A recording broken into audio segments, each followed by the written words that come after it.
Welcome to It Doesn't Take a Genius. Well, welcome back to It Doesn't Take a Genius. We are not starting by yelling out my last name, but I am Mark Ramsey, and Mike and I have had some crazy schedules with our clients sort of going into the fall already, and we're just going to be doing some solo episodes, trying some experiments here, and this is one of those experiments because I just want to tell you a story today. And I think it will relate to you if you think you have clients, customers, patrons, and other people that your organization serves. So the reason we're doing this is because the goal of this podcast is that it doesn't take a genius, right? You don't have to have a PhD in organization development to be working on your culture, working on your customers. But we've been doing this for over 260 episodes now, weekly, and it's about employee engagement, customer experience, stuff that makes work better without needing that PhD. And so what we're going to talk about today is a story that happened to me recently. Mike was there as well. And the reason I want to talk about it is because I really want to talk about what the real customer experience looks like. Okay? Not a buzzword version that a company might throw around in a meeting talking about CX and getting all highfalutin about it, but just something that happens that makes you feel seen, valued, and eager to come back. And so I'm going to share a story where an employee really nailed it by remembering who I was and a bit of my backstory. And I want to talk about how that ties into tools like CRMs, right? Customer relationship management systems that make this possible to do at scale. And because we're big on practical advice here, we're going to throw in some action items, some things you can do to level up your CX game. So anyway, first let's tell the story. We were recently, Mike and I, dining at Ondo, which is a sushi restaurant in Cincinnati that also sells really, really high-end good desserts, or it's possibly a dessert shop that sells really, really high-end sushi. I'm never quite sure because they're both so good. It's the best sushi I've ever had, and often I'm the only white guy in there. It is beloved by a lot of locals who come in, there are Toyotas nearby and places like that. So there are a lot of Japanese folks who come in, and it is run by a Japanese family, and it is just phenomenal. It is the best sushi I've ever had in my life. And so Mike and I get a chance to go there almost once a month because of some client work we do in Cincinnati. And this last time I was there, one of the desserts was a rice pudding. And they had sort of plussed it up a little bit with some really interesting ingredients, and there were pistachios involved, and it was phenomenal. And I'm eating it, and I go, And the daughter of the family walks by and says, "I knew you would order that." And I was like, "Oh, you did? Why?" She goes, "Because of what you told me." And I had no memory of this, but months ago, I had mentioned to her that rice was a breakfast food growing up for me, white rice, because it was something my mom had in the hills of Tennessee, that you would mix it with some sugar and butter and have it with biscuits. And I was floored, and I remember as soon as she said, that she remembered that story, she actually went away, and I looked at Mike and said, "I love coming here." So the L word came out of my mouth like voluntarily, pretty much as soon as she had made that connection for me that she remembered my story, right? She remembered my story. So now why did this stick with me, right?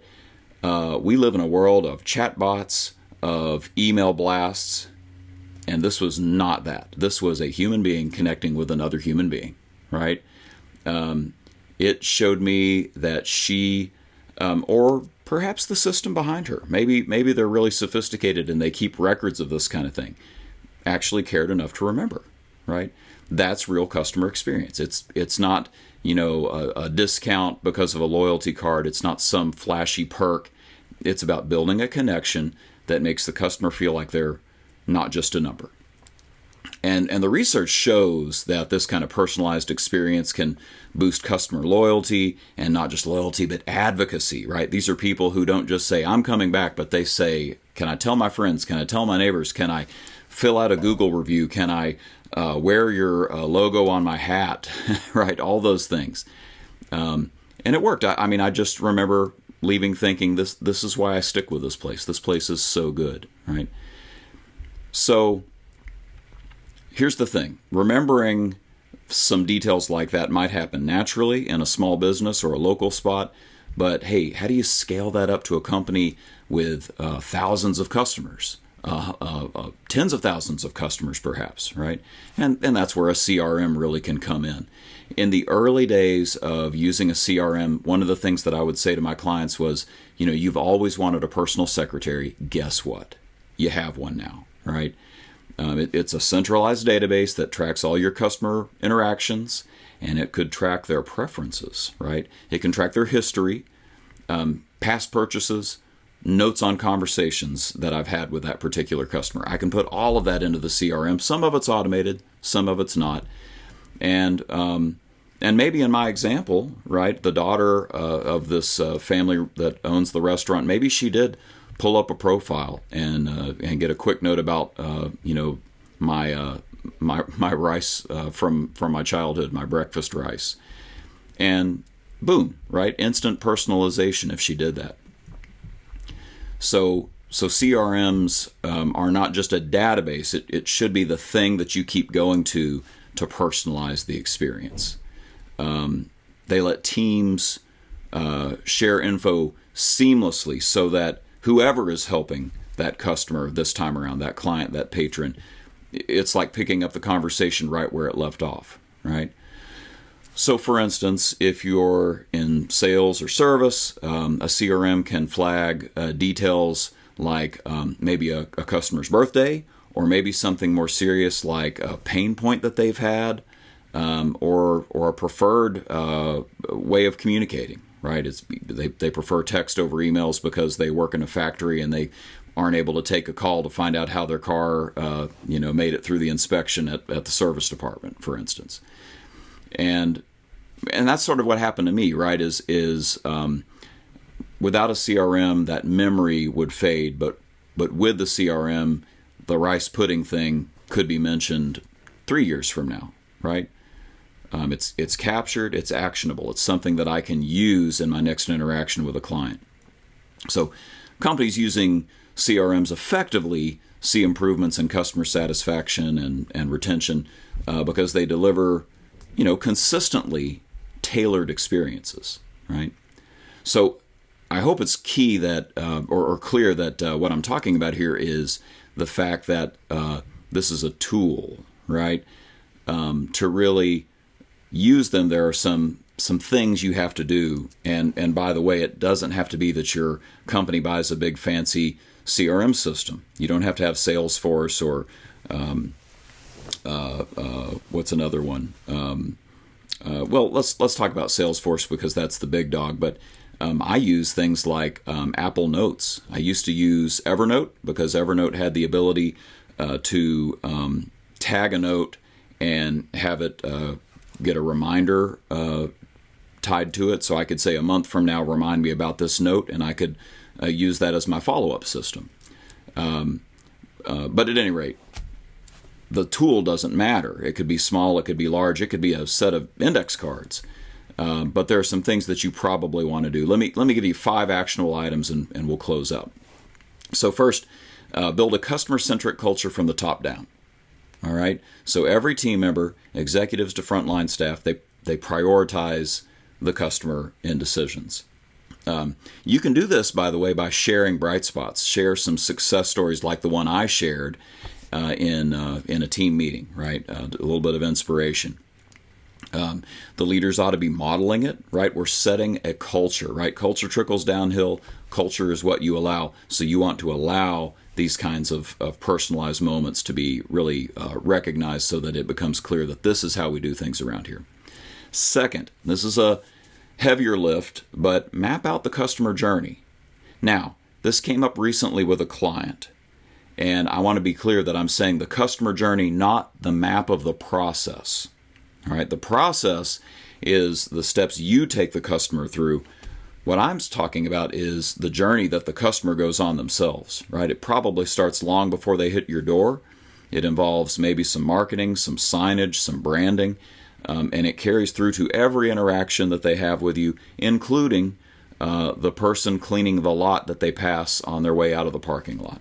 So what are all those touch points? There are probably, in all honesty, hundreds of touch points that they have with your organization, and it can help you really identify those pain points, long wait times, confusion on what the next step is, anything that feels like pressure, right?